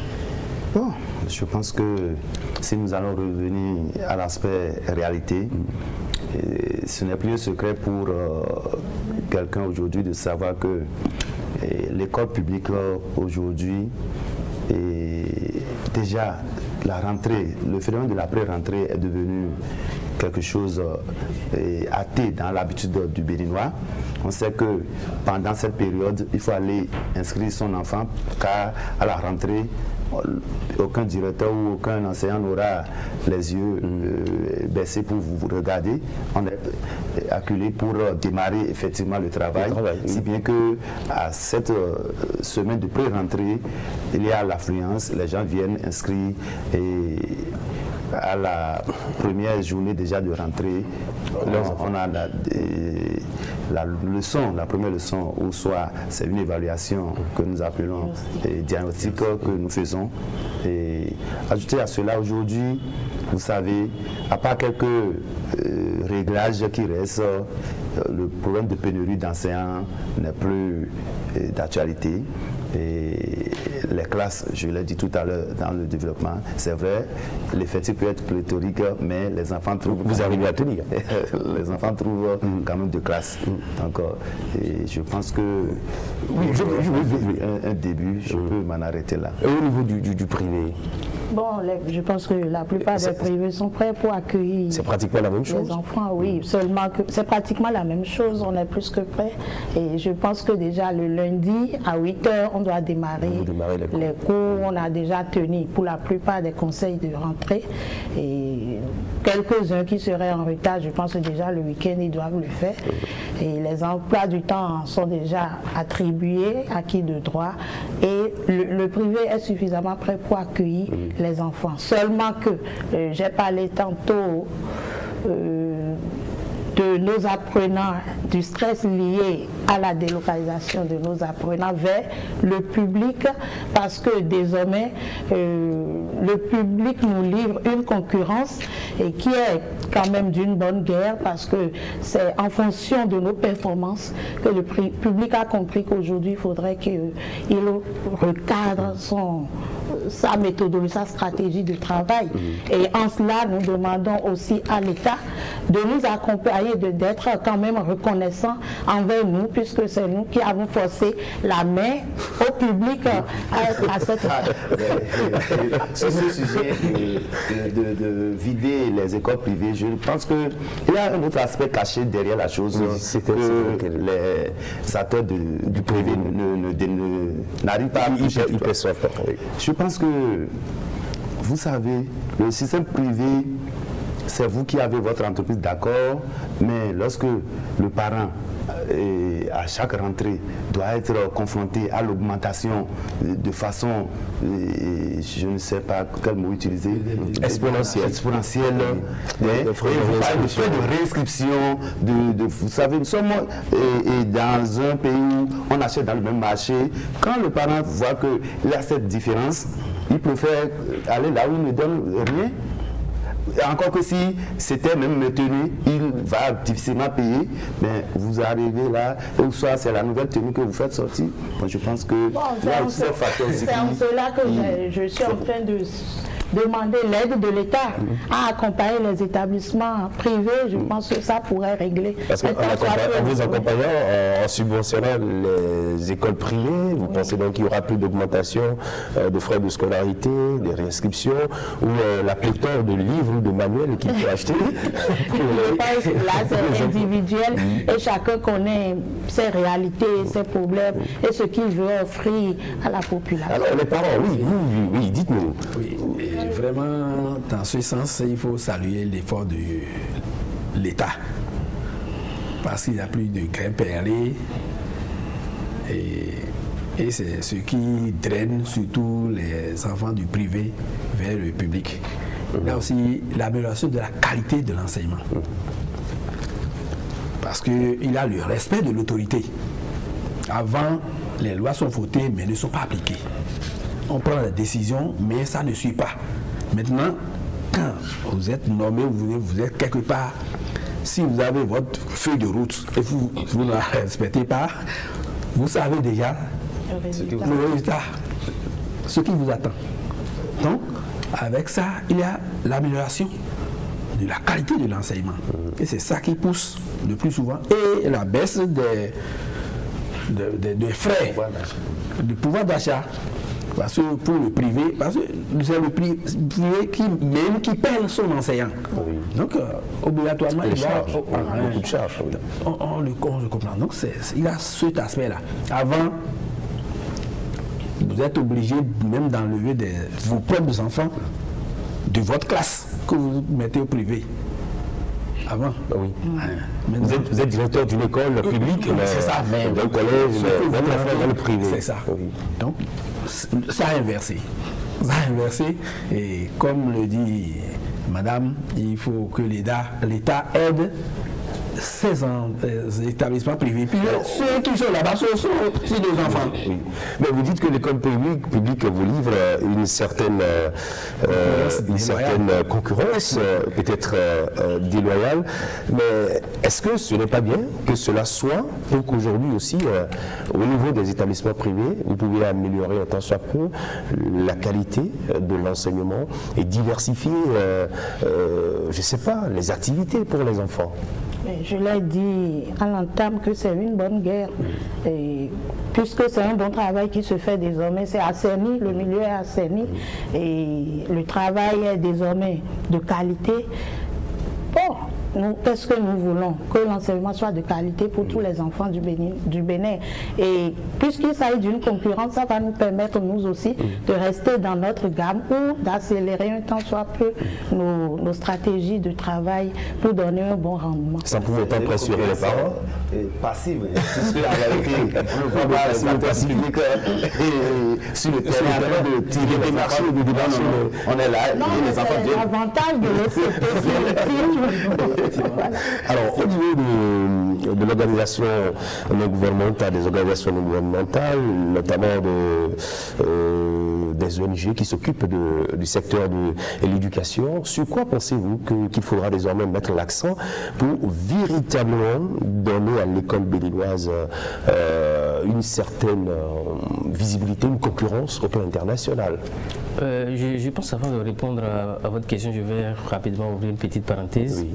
Qui est quoi? En fait, le volet formation professionnelle est très important. Et j'ai déjà entendu parler de ça déjà ce matin ici. C'est très important, très capital. Mais je pense que c'est comme l'ancien ministre Mamio Kapo, il disait, quand il était ministre, je pense, à l'ORTB, pendant la première partie de la gestion du pays par le président Talon, et qu'il y a en fait un travail qui a été fait par son ministère, qui est quoi? Ils se sont rendus compte qu'on a formé des gens qui ont appris l'anglais de la 6e jusqu'en terminale, et même qui ont fait l'anglais à l'université. Mais lorsque l'enfant sort, il a une licence en anglais, il est, c'est-à-dire même à plus de 80% incapable de tenir en anglais pendant 10 minutes. Et que son ministère, ils ont fait un travail qui est quoi? Pourquoi on a tel résultat? Et la réponse qu'ils ont eue, c'est qu'il y a d'abord la pédagogie de l'enseignement qui ne marche pas. Et donc, moi, je pense que c'est des éléments très importants, la pédagogie de l'enseignement, dans plusieurs matières, plusieurs disciplines d'ailleurs. Parce que l'enfant que vous voyez, vous avez dit que c'est un enfant qui n'est pas meilleur en mathématiques là. Si je peux vous rassurer, si on change la pédagogie, ce dernier peut devenir meilleur. Oui. Et je pense que l'ancien ministre de l'enseignement maternel, Salim, je pense, il a dit encore dans une autre réforme que son ministère, ils ont compris que les enfants du niveau CI, niveau CP ont beaucoup de difficultés à véritablement exceller en français et en mathématiques. Et donc, ils ont opéré une réforme pour toucher les curriculums de formation. C'est des choses qu'il faut souligner, c'est des réformes vraiment qu'il faut apprécier. Et concernant l'enseignement tel que je dirais professionnel, c'est très important le volet lycée. Quand vous avez parlé de lycée là, plusieurs personnes même dans les groupes WhatsApp, Facebook disent que nous disons aux gens d'aller directement l'enseignement technique professionnel, laisser le général. Non, le débat n'est pas à ce niveau en fait. Parce que même quand vous prenez les lycées qui existent aujourd'hui, il y a un vrai problème qui se pose. Vous envoyez votre enfant à Kassato, lycée d'Akassato. L'enfant finit peut-être 3 ans dans la couture. Difficilement, l'enfant va tenir. Mais lorsque vous envoyez votre enfant au bord de la voie, chez la dame qui est à côté, rapidement, votre enfant s'est fait bomba. Donc il y a un problème de pédagogie. Il y a un vrai débat à faire. Je laisse ça. Pour dire, je pense que c'est officiel, c'est le DPP du ministère enseignement secondaire, formation technique professionnelle qui a dit sur 1016 laboratoires, sur 1016 collèges publics que nous avons au Bénin, à peine vous avez 223 qui ont une bibliothèque. C'est des statistiques qu'il faut véritablement mettre. C'est-à-dire au niveau des collèges, même aussi, apparemment ça n'existe plus. Il faut travailler en fait à ce que c'est de l'histoire. Parce que, en fait, c'est ça l'éducation, c'est ça la formation. Je réponds à votre question pour vous dire. ONG à l'international, je dirais, sur le plan national et à l'intérieur. Je pense qu'il y a beaucoup de choses qui se font. Il y a beaucoup de choses qui se font. Et moi, je vais juste inviter les différents ministères à véritablement faire confiance aux ONG. Quand il dit faire confiance aux ONG, d'abord, il faut le dire, c'est des ONG qui sont dirigées par des gens qui n'ont pas forcément le doctorat, qui n'ont forcément pas beaucoup de master, mais qui ont la matière première dont ils ont besoin. Quand je dis ils ont besoin là, l'État seul ne peut pas résoudre le problème d'éducation, le problème de formation dans un État. Il faut forcément l'implication des ONG. Et il faut aussi, il faut essayer de revoir les conditions qui sont véritablement exigées aux ONG pour pénétrer les ministères ou autres, alléger. C'est beaucoup de conditions, je peux vous rassurer, c'est beaucoup de conditions. Parce que quand je prends même le volet éducation, le volet orientation, moi, le gouvernement fait un bon travail. Déjà, il y a la plateforme après mon bac qui est un super outil, un outil très puissant que j'apprécie. Mais le travail qui se fait est un travail qu'il faut vraiment critiquer. Quand je dis critiquer, c'est quoi? Quand on peut mettre aujourd'hui, 2024, nous avons eu plus de 42 000 nouveaux bacheliers. Dans les 42 000 nouveaux bacheliers là, la majorité iront à l'université parce qu'ils ont été classés dans telle filière ou telle. Or, l'orientation ne se résume pas seulement aux notes obtenues à l'examen. Parce que l'orientation sur cette plateforme, c'est quoi? C'est les notes obtenues dans 3 matières. Or, la première de boussole l'orientation, c'est depuis le jour où il est né. Depuis le jour où il a mis les pieds à l'école et depuis le jour où il a eu le bac. Donc, il y a un vrai débat qui doit être fait. Et moi, je remercie au passage tous les acteurs qui, à leur niveau, dans leur bureau, essaient de faire quelque chose. Parce que demain, là, quand je dis demain, je ne parle pas de demain vendredi, je parle de Bénin 2050. Quel Bénin nous voulons avoir? Et ce Bénin-là, ce n'est pas vous et moi, c'est les enfants qui actuellement qui sont en classe de, je ne sais pas, CPC2. Comment on a fait de les former? Est-ce que nous avons les outils nécessaires pour les former? Et je vais finir pour dire quelque chose. Le ministre Juma Yokapo, l'émission est disponible sur YouTube, il dit, quand vous rentrez dans les écoles là, vous avez encore les outils qui datent de 1953, par exemple, qui permettent de mesurer l'intensité de courant électrique. C'est pas moi je le dis, c'est le ministre qui l'a dit. Est-ce que l'outil là peut aujourd'hui permettre de former un enfant qui va être compétent pour ça aujourd'hui à 2004? Donc, c'est beaucoup de choses. Et c'est vrai, mais vous avez ressorti l'aspect des curricula de CICP tout à l'heure. C'est vrai que ce changement, cette réforme qui est venue il y a 2 ans, a fait de merveilles. Et les enfants de CICP, vous les entendez lire maintenant, vous allez... facilement. Maintenant, et le gouvernement, je pense que, si je ne trahis pas un secret, ils ont compris par cette réforme qu'il faut aller plus loin. Et un de nos inspecteurs nous a dit la dernière fois que actuellement les programmes sont en train d'être révisés de C jusqu'en terminale.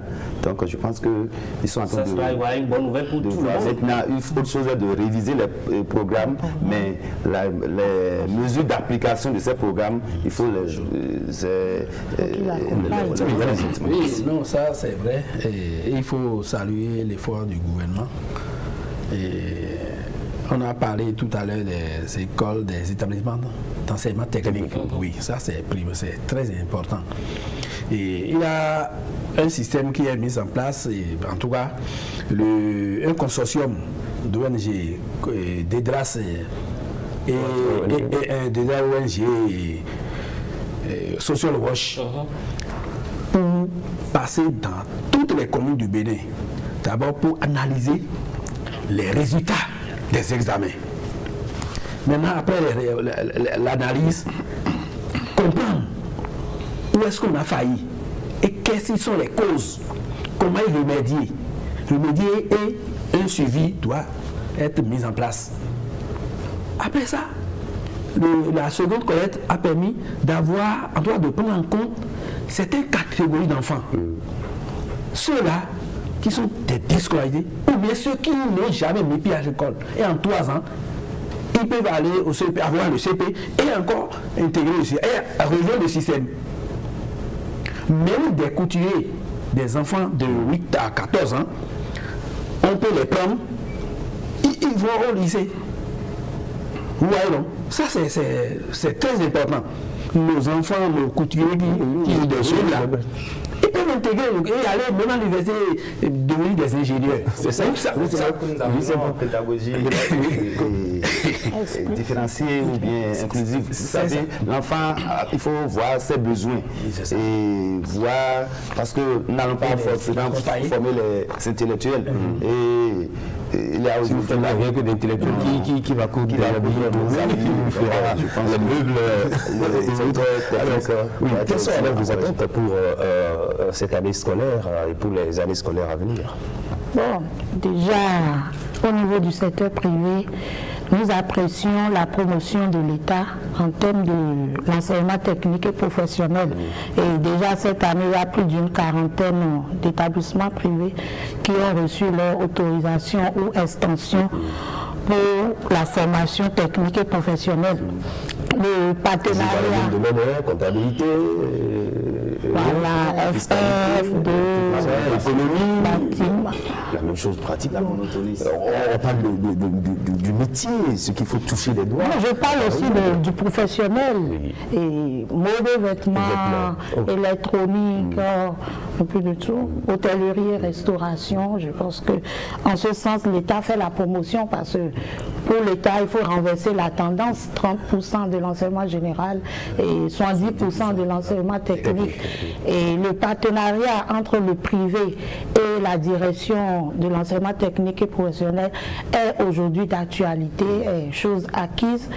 Et l'État met à disposition de certains établissements privés ceux qui ne sont pas reçus au concours, mais qui s'inscrivent à titre payant dans les lycées. Et nous demandons également que, puisque l'enseignement technique est coûteux pour les parents, donc si l'État peut mettre aussi des boursiers à notre disposition et prendre en charge ces apprenants, ça pourra aider aussi le surplus au niveau du public.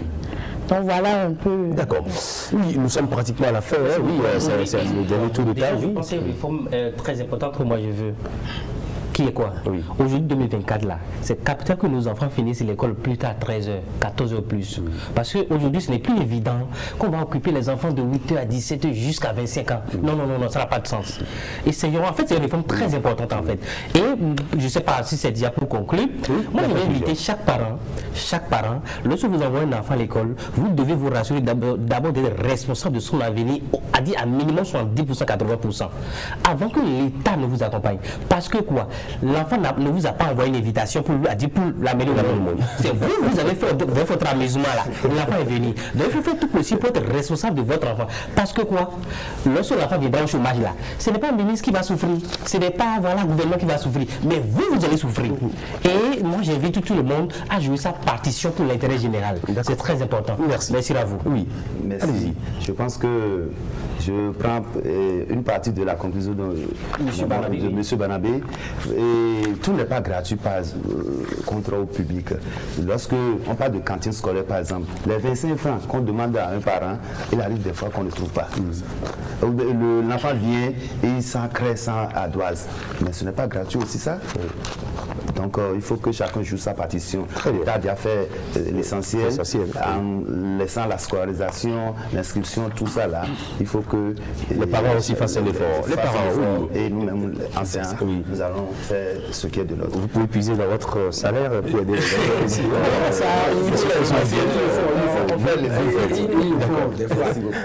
effectivement, avant d'arriver à la fin là, je voudrais quand même demander la clémence du ministre de l'enseignement secondaire qui a sorti tout récemment un arrêté pour dire que les bureaux dans les écoles seront à chaque année.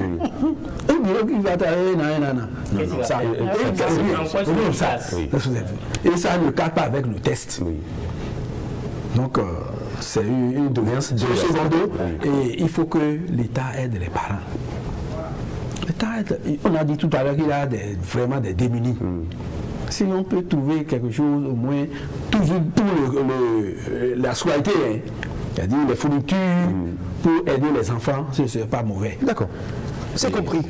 Merci à vous, Monsieur Parfait Aguidigo, directeur d'école primaire publique. Merci. Merci à Madame Éméranciel Fami, du patronat des établissements scolaires privés du Bénin. Ça se porte bien, le patronat. Très bien. Très bien. D'accord. Merci à vous, Monsieur Barnabé Kouelo, spécialiste des questions éducatives et d'orientation. Et vous êtes également écrivain. C'est moi qui vous remercie. Je vous recevrai une fois et puis on parlera de vos livres. Avec plaisir. Merci. Et bien merci à vous, Monsieur Pierre Nondeton, président de la Fédération départementale des APE. Merci. C'était le grand rendez-vous chez vous. On a parlé spécial rentrée. Merci à chacun et à tous et merci surtout à toute l'équipe de réalisation conduite de main de maître par Augustin Vidécon. On va dire merci à Jocelyn Bariga, à Kimi Ousseli, merci à Armand Roussou, merci à Armand Danou, pardon, et merci également à Ange Akadia pour les photos et Jocelyn Bariga et tous ceux-là qui sont derrière la caméra et qui travaillent pour vous servir ce grand rendez-vous. Allez, rendez-vous dimanche prochain. Portez-vous bien.